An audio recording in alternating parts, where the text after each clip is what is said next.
বীরভূমে এবং মালদাতে সেকেন্ড এবং থার্ড বাবরি মসজিদ হবে। মুর্শিদাবাদের রেজিনগরের পর এবার বীরভূম ও মালদাতেও মসজিদ হবে দাবি করলেন হুমায়ুন কবির। তার দাবি, বীরভূম ও মালদা থেকেও মসজিদের প্রস্তাব এসেছে। আগে রেজিনগরেরটা কমপ্লিট হোক, তারপর সেকেন্ড ও থার্ড মসজিদ হবে। তার মাঝেই যদি দুই জায়গা থেকে সক্রিয়তা দেখায়, তাহলে বীরভূম ও মালদাতেও হবে বাবরি মসজিদ। আর কি বললেন হুমায়ুন কবির? তার থেকে বীরভূম থেকেও প্রস্তাব এসছে, মালদা থেকেও একটা প্রস্তাব এসছে। আমি আগামী দিনে আগে এটা স্টার্ট করি। এটা তো কমসে কম 3 বছর সময় লাগবে এই বাবরি মসজিদ কমপ্লিট হতে।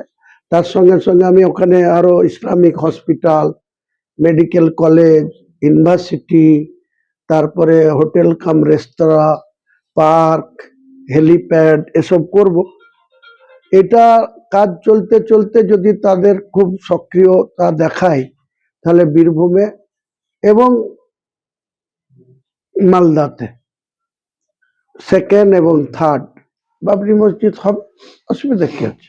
গত 4 ডিসেম্বর তৃণমূল থেকে সাসপেন্ড করা হয় ভরতপুরের বিধায়ক হুমায়ুন কবিরকে। একদিন পরেই 6 ডিসেম্বর রেজিনগরে বাবরি মসজিদের শিলান্যাস করেন হুমায়ুন কবির।